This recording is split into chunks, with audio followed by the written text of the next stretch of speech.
What's up, everybody? Jack Quaid is back on our TVs as Superman with the second season of his animated series where he voices a hero returning for season 2.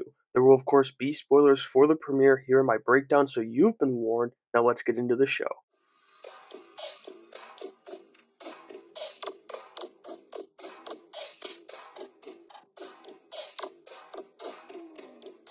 Alright, I'm gonna get started here with episode 1, then we'll move on to the second episode of the 2 episode premiere. The show returned with a nightmare sequence as Clark dreams of flying through Metropolis, with Superman now being an icon as he's cheered along by the city only to return to his farm and be scrutinized by his loved ones. We then jump to the Daily Planet as Perry White has canceled Valentine's Day due to his losing battle with Gotham's top reporter, Vicky Vale. So, our trio get to work, heading to Star Labs to talk to Lois's friend, Hank Henshaw, and Jimmy sees Lex in the lobby and gives him a pep talk that will most definitely turn him into the monster we know him to be, Lex Luthor.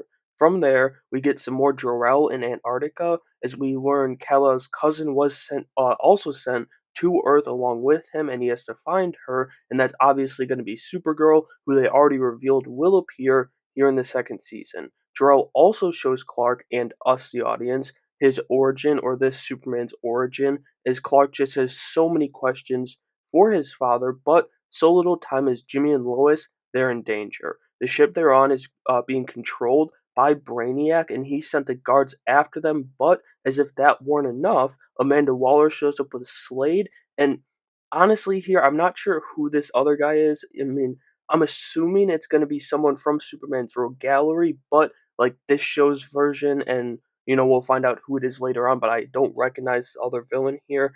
Anyway, Clark comes in to save Lois and Jimmy when they're discovered by Waller and her team, but just before he did, the members of Task Force X were talking about questioning Lois's dad, so she's got a new mission. The fight between Supes and Slade, though, that was pretty damn cool, and it ended with Jor-El saving his son, sacrificing himself to obviously save his son, like I said, but also definitely a little bit, probably a lot of it, to protect Krypton's secrets that Waller is searching for. Unfortunately, some of the kryptonite they were after stuck to one of Slade's blades, and so Waller's mission ended up being a bit of a success as she and Task Force X continue to become a bigger threat. Plus, the Kryptonians aren't really gone as Jor-El tells Clark, so his problems, they were really piling up. I thought that was a solid first episode for season 2.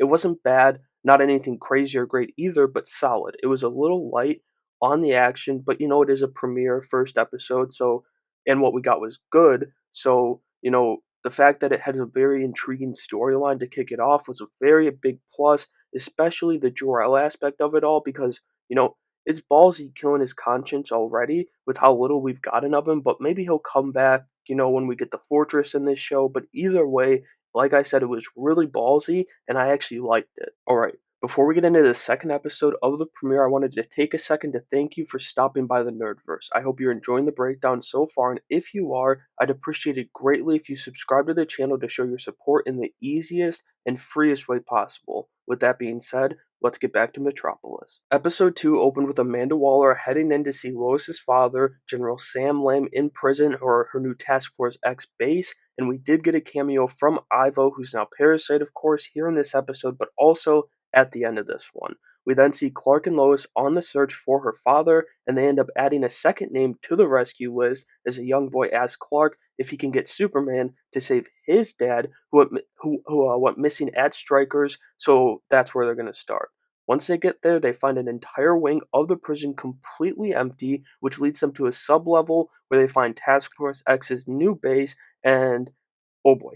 It's also revealed that Waller has that beacon that Jor-El sent Clark to look for here, and Lois isn't thrilled about more Kryptonians, but they get distracted from their fight by saving her father. They find him, and he's not too thrilled about being rescued, especially by Superman, but he does go with them, and then he almost immediately sneaks off to try and get back in with Waller, but when he finds her, she's got Slade in the atomic skull right alongside her, and Sam's in trouble. Real quick side note too here, sorry, I'm wondering if in this show Amanda Waller made Atomic Skull because it feels like something they do here. They have been changing stuff up, and it does also kind of fit his origin of being, a government agent, and then he gets turned into the Atomic Skull on a mission. And I'm wondering if Waller did that here.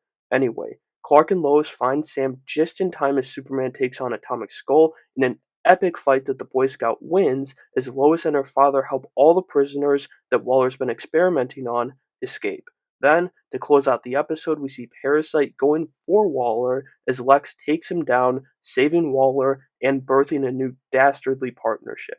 I think that this was by far the better of the two episodes here. The action was better, and in a matter of minutes, this iteration of Lex, who I hated last season, won me over, and somehow it's all thanks to Jimmy Olsen. That's wild, but I can't wait to see where this new partnership leads us this season. And so that'll do it for my breakdown of the first two episodes from the second season of My Adventures with Superman. It was a decent start to the second season that raised the ceiling of the season's potential for sure, especially with how it all ended. Let me know what you thought of the premiere though down in the comments below, and make sure you have a great day.